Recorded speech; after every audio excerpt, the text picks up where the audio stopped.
ไปตู้ไปตลาดเนาะจังหน่อยเพิ่นก็มาแล้วว่าเนาะเพิ่นบ่ได้ไปขายหยังบ่ ใช้จะอยู่กับไผจ้ะเนี่ยอยู่กับน้องเป็นหลานมีตู้พันล่ะว่าเจ้าน่ะเห็นบ่มีเบอร์โทรเห็นบ่มีอยู่บ่โอ้ระวังไหนโอ้ยเนาะสบายดีไปตู้อยู่ดีมีแห้งโอ้ยดีมีแห้งมาแต่ไสนั่นมาแต่ตลาดมาแต่ตลาดโทรหาอยู่กี่นี่หลังต้องอยู่เฮือนพี่โอ้ลังเฮ็ดปานนี้จังบ่เห็นหน้าเห็นตาเนาะโดยโอ้กินฮอดคิดถึงอยู่จมกินฮอดโอ้ยเนาะเฉพาะจะได้มาเนาะเขียนเนาะโดยเฉพาะจะได้มาหาเนาะนี่ไม่ใช่นี่โอ้ยมาแต่ไสเด้อันนี้ได้ไม่ใช่นี่สิมันมาแต่นี่แหละโอ้ยเนาะมีหดคันขะพี่น้องเนาะโอ้ยบอกแล้วเป็นเบิ่งในคลิปนี้เด้อฝากบอกเพิ่นแน่โลยคันว่าอยากไล่ลูกสาวลูกชายก็เขียวมาเอาเด้อบ่จิตเด้อกับลูกกับเมียน่ะมันร้ายเอาแต่แท้เพิ่นบอกไว้เลยเนาะโดยลูกชายก็มีลูกสาวเก็บนี่ก็บ่ได้เฮ็ดทานเฮิงเติบจังว่าพ่วมเศร้าบงผุนาแข็งผุนาลมนี่แล้วลมอยู่ในเตาถ่านน่ะแล้วดุได้มันตีจังว่าลมอยู่ในเตาถ่านเนาะรู้หลายโอ้ยเนาะจมอยู่ว่าโอ้ยเห็นแต่ไปบนอื่นมาไกลโอ้ยบ่แสนข่อยมันลืมแล้วบ่เนาะบ่กินฮอดแม่ตู้บ่ว่าเนาะฮอดบ่แสนขนาดนี้ว่าเคยฝากเคยตอนมึงเบิ่งนี่มันสิบวกตัวเนาะนายมันเอาเมื่อโลดบ่นายมันเป็นยังลองไปตู้เอ้ยเนาะเอาอันนั้นข่อยกล้าแล้วบัดมันเป็นกกแล้วแล้วเพิ่นกันไปตู้นี่อันนี้ก็ดิมาใส่กันมีแต่ให้กันได้มื้อนี่โอ้ใส่กันมีแต่ให้คือกันไปตู้มีแต่ให้กันรอโอ้กระเตกมีแต่ให้คือกันว่าใส่กันเที่ยวนี่บ่โดยตู้ไม่ตู้เป็นยังซื้อข้าวมาให้ไม่ตู้เพิ่นมื้อนี้ก็พี่น้องเนาะกระสอบนึง50กิโลเนาะให้ได้เอาไปได้บ่ล่อบ่ล่อมา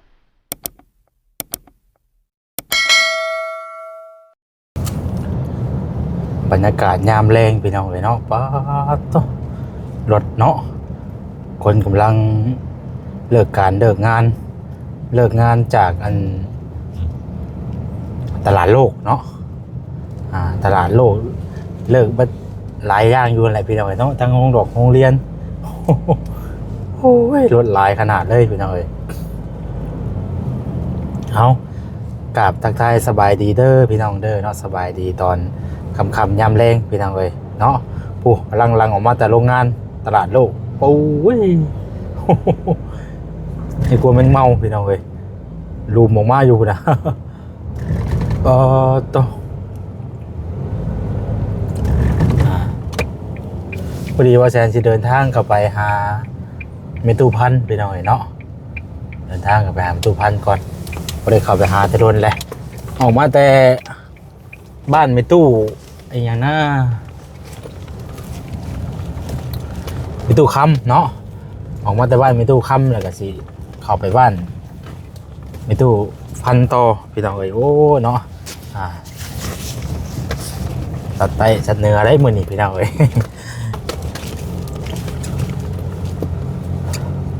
ปพี่น้องเนาะจนได้ก็เดินทางเข้าไปเบิ่งน้ำกันเด้อพี่น้องเด้อเฮาก็ออกมาแต่บ้านเมตุคำแล้วก็สิไปบ้านเมตุพันต่อวันนี้พี่น้องเนาะมื้อนี้ก็ไปคนเดียวมื้อนี้พี่น้องทางบ่แซนก็ได้เนาะทางเบาสรุมซาดีก็บ่ได้ไปนํเพิ่นว่าเพิ่นประมาณซั่นนะเลยบ่ได้ไปนํกันพี่น้องโจก่อนมื้อนี้เนาะผู้ใดถ้ามีงบจังหยังจังไปนํกันต่อว่าซั่นนะอาศัยก็ถือว่าซื้อข้าว3กระสอบมื้อนี้เนาะ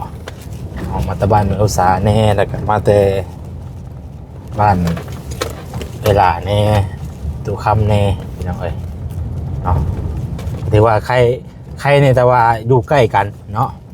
อยู่บ่ไกลกันปานใดพี่น้องเอ้ยเอาคันว่าอยู่ไกลกันเนี่ยโอ้ยบ่แฮงแหละพี่น้องเอ้ยเนาะเคยสิบ่ทันน่ะนะว่าเฮาไปทางนี้แน่โอ้ทางเข้าได้อยู่บ่เนาะนี่เนาะครับพอดีมื้อนี้ก็เป็นวันเกิดของแม่นุ่นแน่พี่น้องเอ้ยเนาะวันที่10 เดือน 11ลูกชายโทรมาว่าให้ป้าไปชวนสัตว์ชวนน้ำเนาะโอ้ยเอาผิดเลยขออภัยน้ำลายๆพี่น้องเอาเราเป็นอยากไปชวนน้ำมาสนาเป็นว่าไว้หลายมือแล้วแหละพี่น้องเอ้ย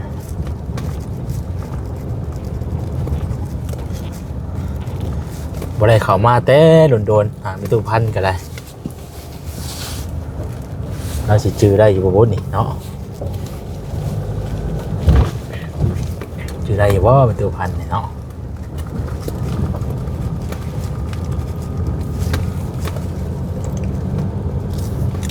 จะเอาเข้าไปให้เล่าพี่น้องเอ้ยเนาะพอดีทางแม่อยู่เซ็งโกรธพี่น้องเอ้ยเนาะเพิ่นได้ฝากเงินมาให้ทางบ่แสนซื้อเข้ามาให้มีตู้พันพี่น้องเอ้ยซื้อข้าวให้เพิ่นแน่แล้วก็ให้เพิ่นเอาไว้ต้มให้จอน้ำแน่พี่น้องเอ้ยเนาะน้ำกันนั่นแหละปกติก็กินน้ำกันอยู่แล้วพี่น้องเอ้ยเนาะเพราะว่าเอาหนึ่งข้าวหนึ่งน้ำเขาก็ต้องเพื่ออยู่แล้วนะตัวนี้นะทางเขาก็ยังคือเก้าพี่น้องเนาะดีแต่ว่ามันโบยากปานใดแต่ว่าลูกหินมันก็จะลายเนี่ย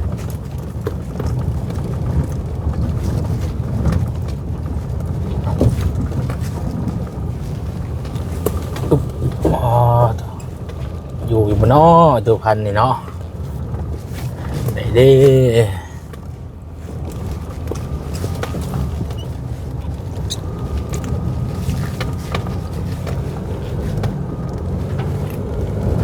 แต่โดนทางเขาหมองพักหมองเศร้าเพิ่นเดินชานเพิ่นก็จักเป็นจังใดพูดนี่เนาะ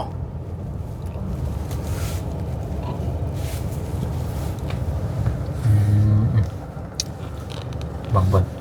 เดี๋ยวรถก่อนพี่น้องเนาะเดี๋ยวรถเลยแล้วไปยังเนาะต่อบางก่อนได้ว่าเดี๋ยวว่าแสนเดี๋ยวรถไปก่อนพี่น้องเอ้ยโอเคเดี๋ยวรถไปเลยพี่น้องเอ้ยเนาะโธ่เบิ่งก่อน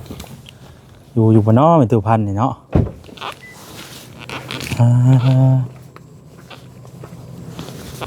พี่น้องเอ้ย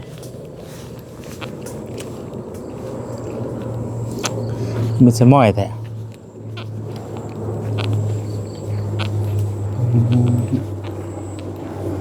บริยูนี่บ่เป็นตัวนี่มันตรวจอยู่เนาะโอ้มองผลิตเงินเพิ่นพี่น้องเอ้ยเนาะคันคุมอยู่มองเตาถ่านเพิ่นโคกซ้ำซ้ายกับจนใหญ่เพิ่นเลยเตาถ่านมันก็ค่อนคุมอยู่ไม่ตู้ไม่ได้อยู่นี่แล้ววะไอ้เนาะเดี๋ยวไปกันเพิ่นก่อนไม่ได้อยู่นี่ได้เดียวเลยให้มองเผาถ่านแล้วนี่เนาะตัวไปยังไปบรรยากาศยังไงคือเก่าเนาะ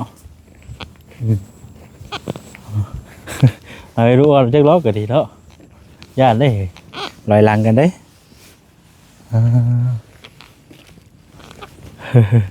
อย่าเลยอย่ามาลอยลังกันได้ไปก่อนไปไอ้ห้ามไปตู้อยู่ป่ะไปตู้ไปตลาดโดนมาผลมา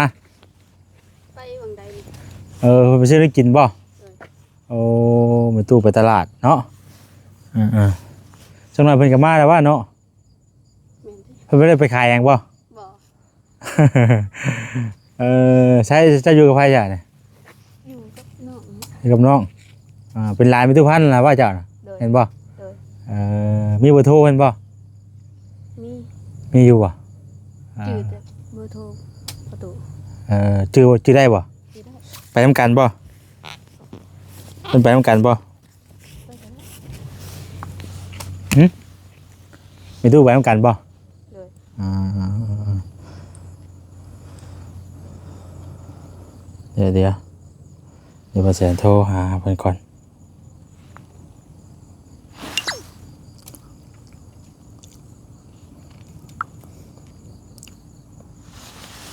บางเทื่อเพิ่นบ่ฮู้ว่าเฮามาเพิ่นโดนเติบเลยเนาะ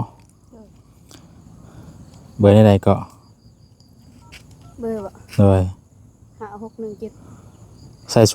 หรือบ่หรือว่าบ่ใส่เนาะ5617 256 2556อ๋อ2556อ๋อยังเบอร์เก่าอยู่นี่เคยโทรอยู่ มีอยู่ มันขึ้นมา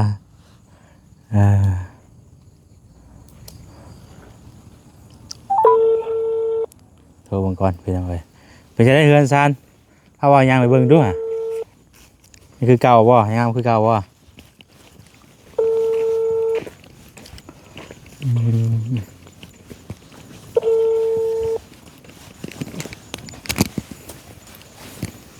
แต่ว่าบ่ได้ยินจำเป็นจักเสียงรถเนาะอ๋อโธ่พกไปเลยพี่น้องเอ้ยเนาะบ่เห็นหยังแล้วบัดนี้เนาะโอ้ดอกไม้ดอกระเฮืองเพิ่นก็เอาไปเลยโอ้มาหุ้งกับมาใหญ่ดีดอกโอ้ย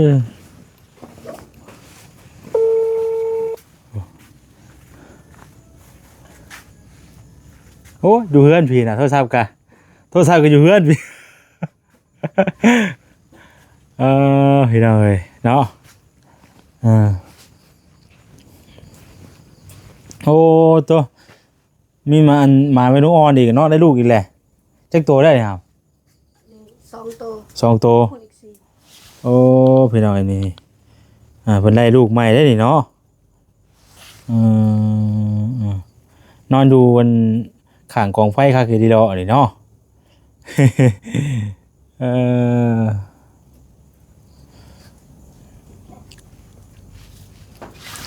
อันนี้ก็จะเป็นเรือนซานของเป็นตู้เพิ่นก็ออกมาปลุกกระตุ้มกระต๊อบอยู่พี่บาทนี่เนาะห้องน้ำก็อยู่นี่อีกบาทนี่บ่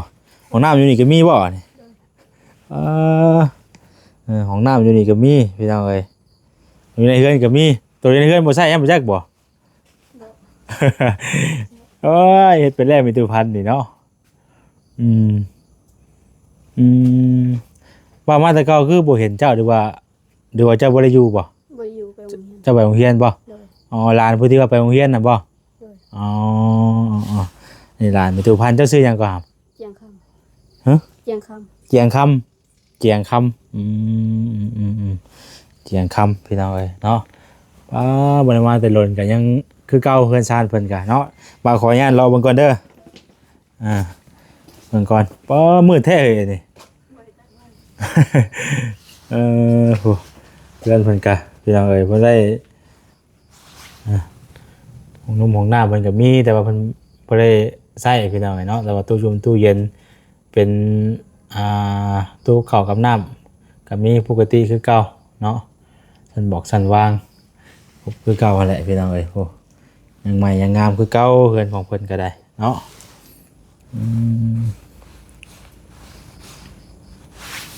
ออกมาเบิ่งทางนี้บัดนี่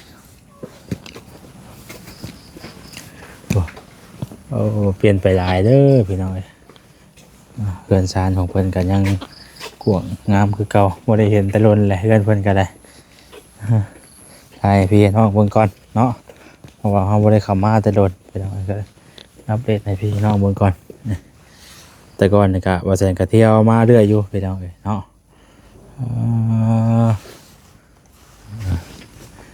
คือเก่าเฮือนมันก็ได้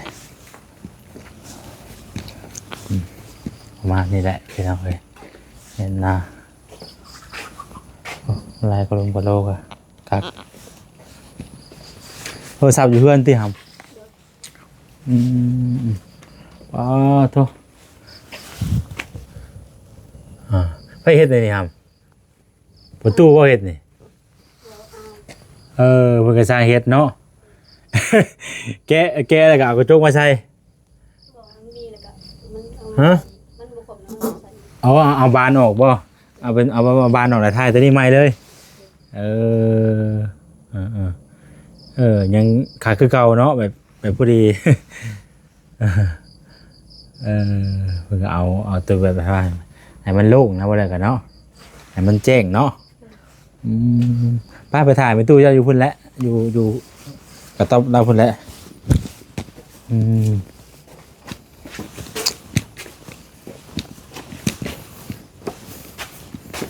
คือเก่าเคยไปตู้กันก็ได้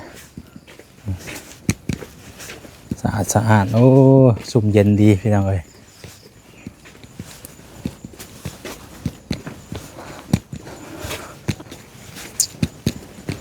มาง่ายปะเนาะไปตู้กันไปตลาดชวนกันหน่อยนึงเนาะ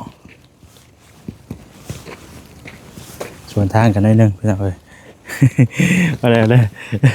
ญาติเด้ญาติตามรังกันอีกแล้ว โอ้ยมาแล้วมาไว้อยู่ได้ใช่ใช่แม่นบ่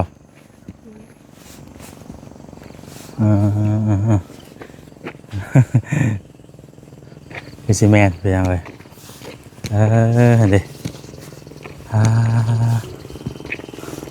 มาได้ทางไหนเด้อนี่เนาะ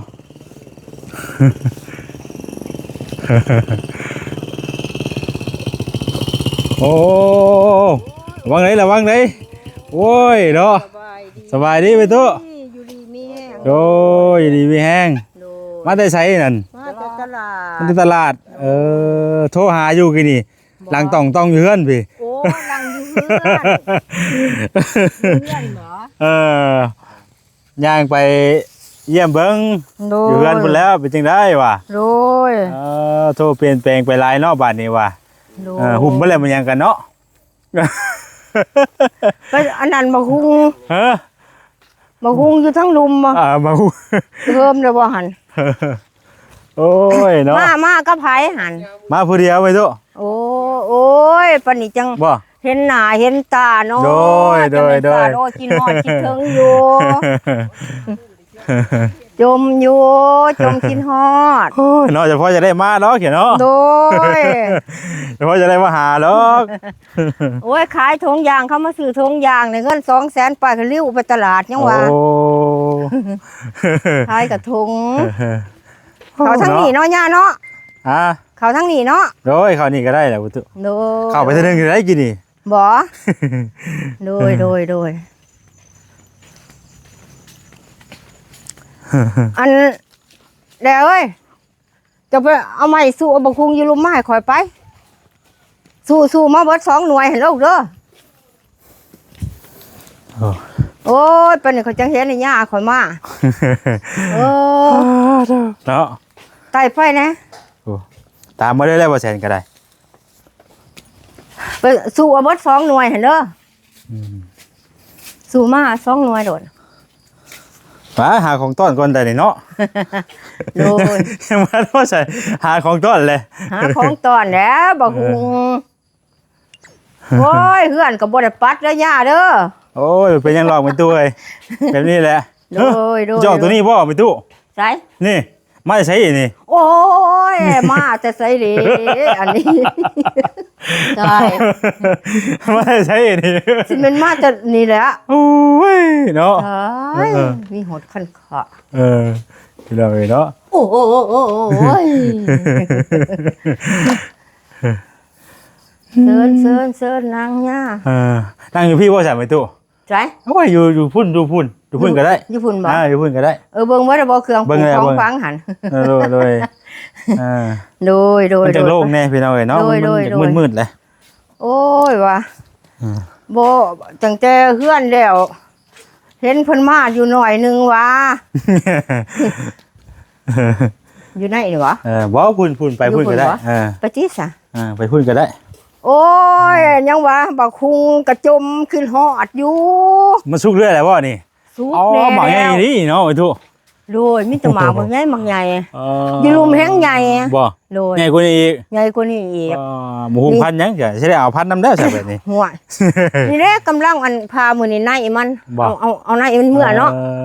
เอาในมันเมื่อ เป็นยัง วา อ่ะ น กันว่าผู้แรกบ่แรกจะเอาก็ได้ไหมตุ บ่ได้จังเอา โดย บ่ โดย โอ้ยไปสิได้มาหาผู้ขายเรื่อยอยู่บ่ หนาว บ่ได้ เนาะมันหนักมีแนวมันหนักได้มาว่าเลย โดยโอ้ย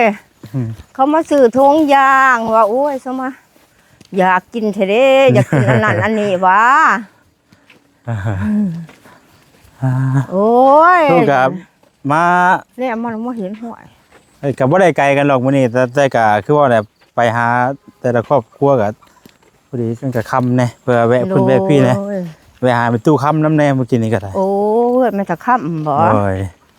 โอ้ยโอ้ยเจ้าไปต่อยเอาน้ำร้านน่ะไปสั่งน่ะบักหุง2หน่วยน่ะเอามาโลดหั่น2หน่วยมันหึมันใกล้สิสุกแล้ว บ่ยากบ่คันยากอะไรก็ยาได้ไป บ่ ตู้ บ่ได้ยากแล้ว มัน เอาเนาะ เท่าอันนั้นข่อยไปหันบ่ส่งสิไหลหัน โอ้กวางคักดีอยู่นี่เนาะ โอ้ยกวางแล้ว โล่งเลยเนี่ยหมองมัน บ่ได้มาแต่ลนบ่ใช่ก็ได้ โน่ เนาะ ย บรรยากาศก็ยังคือเก่าไปแล้วเอ้ย คือเก่า ต้น นี่แหละ ต้นสำชานี่ก็ใหญ่เนาะไปตู้เนาะ โดยใหญ่แล้วเสื้อเห็นนี้ป่ะ ไม่รู้อ่อนได้นี่เนาะ แมนไม่ต้องอ่อนแต่ว่าเพิ่นบ่หายหรอก เออ เเพิ่น บ่บ่ได้มีผู้ใดมาหมายบ่ปีนี้ ฮะ บ่ได้มีผู้ใดหมายบ่ นี่อันบ่จิตเด้ ถามว่าอะไร มาไม้ไว้ตั้งแต่บ่ทันได้ถือผ้าปู วันนี้จะออกเลย ออกแล้ว โอ้ยเพิ่นเบิ่งในคลิปนี้เด้อฝากบอกเพิ่นแน่ โดยคันว่าอยากไล่ลูกสาวลูกชายก็เขียวมาเอาเด้อบ่จิตเด้อกับลูกกับเมียน่ะมีแต่ร้ายเอาแต่แท้ เพิ่นบอกไว้เลยเนาะ โดย ลูกชายก็มีลูกสาวก็มี โอ้ เออ โดย ข่าวไปให้แล้วมาเอาแหละโอ้ย เออ สาดีใจหลายเห็น ดีใจบ่ โดยคงบ่เห็นมาแต่หึงแต่ว่า โอ้ยว่า คืออยู่ว่าซั่นก็โอ้ อืม ก็คือก็เฮาก็คือสิบ่นั่นรอกว่าพี่ตู้เพิ่นก็อายุกินไปนั่นแหล้วว่าซั่นนะ โดยก็หากินไปจังซั่นแล้ว ก็เจ็บบางกี้นี่ก็บ่ได้เฮ็ดทานหึงเติบจังว่าพ่วม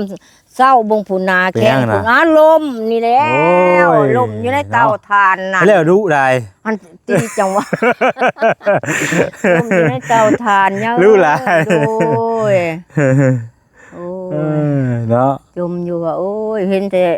ไปบนอื่นมาไกลโอ้ยบ่แสนข่อยมันลืมแล้วบ่น้อ บ่กินฮอดแม่ตู้บ่ว่าเว้าอยู่ โดย หากกะยาก็บ่เป็นหยังก็ เออ เลยมีบ่อนอยู่ เออ บ่อนเศร้าแล้วก็ก็สาธุบุญ โดย คุณก็ทำมาหากินไปคือเก่าคือหลังนี่แล้ว โดย โดย มาเยี่ยมก็ดีใจนะไปตัวเนาะ โอ้ยมาเยี่ยมยามถามข่าวก็ดีใจ มีแต่ทั้งบ่อเตียงเพิ่นมาคือ2-3เทื่อบ่โดยเพิ่นก็มายามอยู่ มาเยี่ยมมายามเนาะ โดย อืมมันก็มาเยี่ยมมายามทางบ่เตียงเหมือนกันเนาะ โดยมายามก็ดีใจ อืม ที่ว่าผู้ค้าก็เฮ็ดจังไดแล้วมันก็ได้อยู่ย้อนอายุมาย่าก็ได้หลายผู้หลายคนทั้งพ่อทั้งแม่พุ่นแล้วซ้ำนี่ล่ะผู้ค้าก็พออยู่ได้แล้ว ก็อยู่ได้แล้ว โด เนาะ ยอยู่ได้แล้ว หักแล้วล่ะพี่น้องเอ้ย โด เนาะ ยผู้ค้าก็บ่สอบ่บ่นหรอกว่า บ่มีก็ซอกอยู่ หา หา อยู่ กินไปจังซี่แหล้ว กินไปเนาะ โดย เออ ก็แนวก็หากินมาแต่ไรบ่จังสันซะ โดย ก็ทำมา ดี หา แล้วดี กิน แล้ว คือ พี่น้อ เก่าง เนาะก็เฮาก็ดีใจเฮามาแล้วก็เห็นมีการเปลี่ยนแปลงหลายอย่างในแนวเนาะ เปลี่ยนบ่ เปลี่ยนอยู่แล้วก็ เนาะตะกี้ก็บ่ได้แบบนี้วะเนาะ โอ้ย เออ ปลูกนั่นปลูกนี่แหละปลูกบะฮุ่ง มันก็มีเครื่องปลูกของพังมันบ่ล่ะเนาะ โดย มีนั่นมีนี่ไว้อยู่ โดย ไว้กินน้ำเลินเฮา เด้ มัน ก็ สบาย เฮ็ดสวนกล้วยมาใส่ดินเพิ่นหั่นแล้วขอปลูกในดินเพิ่น เออ มันขับมันแคบอยู่ทางในก็ได้ว่าขอปลูกเพิ่นก็ว่าปลูกโลดเออ อ๋อ เบิ่งแนวหั่น โอ้ยปวดโพว่าหุ่งแล้วกันนี่เนาะ โอ้โตพาเครื่องแล้วก็เอาไปเฮ็ดเรือใช่ไปยังครับมื้อนี้ ไปหาถุงยางมาลงเขาเห็นถุงยาง เออ หอยอยู่หั่นถุงยางแดง เอาไปเอาใส่รถเลยปะ ๆเอาไป ใส่รถเลยปะ ไปลงหาเพื่อน ปาโต โอ้ยบึง โนโอ้โต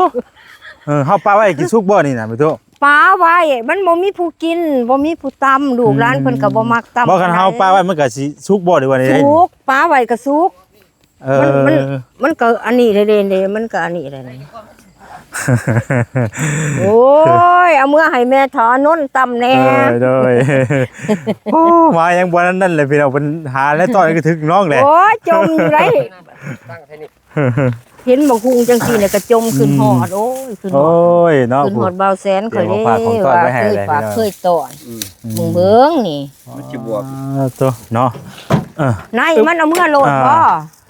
นาย ฮะ มันนายมัน บ่เป็นหยังลองไปตู้เอ้ยเนาะ เอาบัดอันนั้นข่อยกล้าแล้วบัดมันเป็นกกแล้ว เอาพึ่งกันไปตู้นี่เอานี่ก็ดิมาใส่กันมีแต่ให้กันได้มื้อนี่ โอ้โห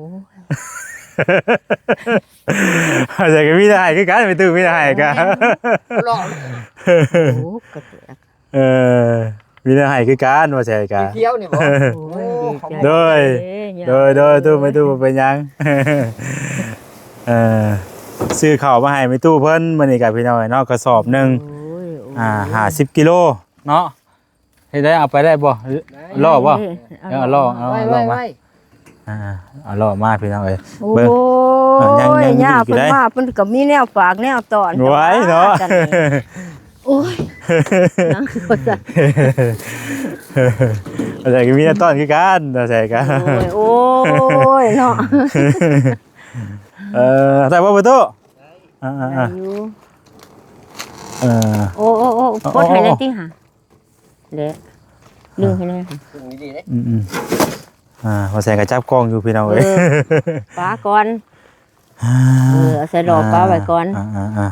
เอากับไข่แล้วไม่ตู้เด้อ ดู ไข่แตะหนึง ดู มีไข่แตะหนึงพี่น้องเอ้ยซื้อมาให้ไม่ตู้มื้อนี้ 2 4 ดู คนนั้นเจ็บๆแปลก ของว่าเตียงบ่ ดู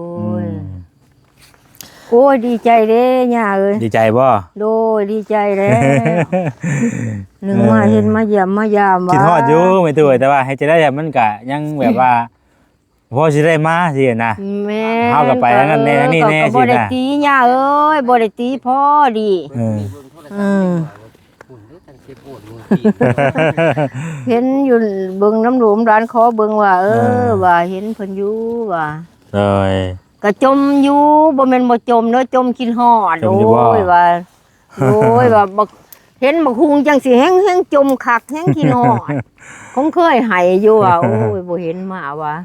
ลังนี่บ่เตียงเนาะ เอ โอ้ อย เอาเลขที่แปด มันโดนจังได๋มาพ่อกันเทื่อนึงเนาะ โอ้ เพราะว่าย มัน โอ้ย ก็ บ่ตี คือว่า แล้วเวียกงานการทำ ไปทางอื่นทางไกลไม่ตู้ไอ้ช่วงนี้ก็ได้ บ่ได้ตี คือมื้อนี้เนี่ยมาทางนี้โดยเฉพาะเลยมื้อนี้น่ะไปหาแม่อุตสาหแน่แล้วก็หาเอ้ยล่าแล้วก็ไปหาแม่ตู้ค้ำ โดย แล้วก็มานี้ โดย ไอ้ต้นค้ำมันน่ะ เออ แต่ว่าไปเทื่อละหมองคือว่ามันก็โดนเต็มแน่สิน่ะ แม่ เออ มาซ้ำอยู่ทั้งหนองนี่เนาะ ก็เลยว่าหาไปตู้รอบสุดท้ายแล้วก็สิกลับเมื่อนี่ก็พอดีลูกชายเพิ่นอยากเพิ่นว่าอยากให้พ่อพาเมื่อมาดินชวนน้ำนี่นะเมื่อนี่ก็สิกลับมาอีกอยู่นี่จังว่า สวนหนาม อ่า อยู่ไส จังว่าโทรหาไปตู้เมื่อกี้นี่ก็ได้ฟ้าว โดย ก็สิบ่ได้ว่าล้มกันลนบันไดได้ไปตู้ โดย ก็ โด จะได้ ยโดยโดย อ่า โดยโดยบ่เป็นหยัง เพราะว่าลูกชายเพิ่นนั่นอยู่เมื่อกี้นี่ก็อ่า โดยอยู่ไสดินสวนหนามอยู่ไส ดีอยู่รักอยู่หม่องอันคาสิโนเด้ โอ้ อ่า คาสิโนนะ โดย ก่อนไปทางเลย โอ้ มา เดี๋ยวสิ เทั้งดีใจอัน อืม เพิ่นมายามก็เทั้งดีใจได้เขาได้น้ำกิน โอ้ยจะเป็นสะอาด โดย เข้ากระสอบหนึงแล้วก็ไข่แต้หนึง โดย แล้วก็เงินที่เหลือไปทางเลยเนาะ 150,000 กีบเป็นเงินของแม่แม่นะพี่น้องเอ้ยเพิ่นอยู่ประเทศอันเซงโกรดนี่แหละพี่น้องเอ้ยเนาะเพิ่นบ่ได้ออกนามแม่อยู่ประเทศเซงโกรดเนาะ โดย แต่ว่าทางแม่ตู้ก็บ่ได้เอิ้นแม่เพราะว่าเพิ่นก็อายุเพิ่นก็เติบหนึงแล้วเนาะ โดย เด้อแม่ตู้เด้อเงินเดือนซื้อข้าวซื้อน้ำตัวนี้เด้อ ขอบใจหลาย แม่อยู่เซงโกรดเนาะ เพิ่นอยู่ทางต่างประเทศพุ่น โด เนาะ ยต่างประเทศเพิ่นแหละเนาะ ก็ขอบใจเพิ่นเนาะวันนี้ โดย อ่าแม่ที่ว่าได้ซื้อข้าวซื้อน้ำมาทั้งอันเบาแสนเนาะมีไข่มีข้าวแล้วก็มีเงิน โด ก็ ย ขอบขอบใจเอื่นเพิ่นจังไดเนาะเอื่น อยู่ประเทศ อ่า ซ้ำลูกบ่หรือซ้ำแม่ เชื่อว่าจากไหนเนาะเนาะเชื่อว่าจากไหน อายุเพิ่นได้อยู่บ่ กันโอ้หลายเติบแล้วแม่ประมาณ60กว่าปีแล้วบ่ โอ้ยก็เอื่นเพิ่นแม่ได้คันว่า60 ไป เนาะ ดูจักปีใช่ 60ปลาย เออ ก็ก็ซ้ำ เอื้ พ่ อย อ ซะ ซ้ำ เนาะ แม่คือเก่าหั่นแหละก็ขอ เป็น ขอบ เอื้อยซะ ขอขอบบุญขอบคุณขอขอบ ผู้มี ข พ อ ระ บ คุณ ใจ เนาะ เด้อ ว่าซั่นซะ ที่ว่า อ่า พ่อแม่หรือว่าซ้ำเอื้อยซ้ำน้องก็ โดย ขอขอบขอบใจหลายๆขอขอบบุญขอบคุณที่ว่าได้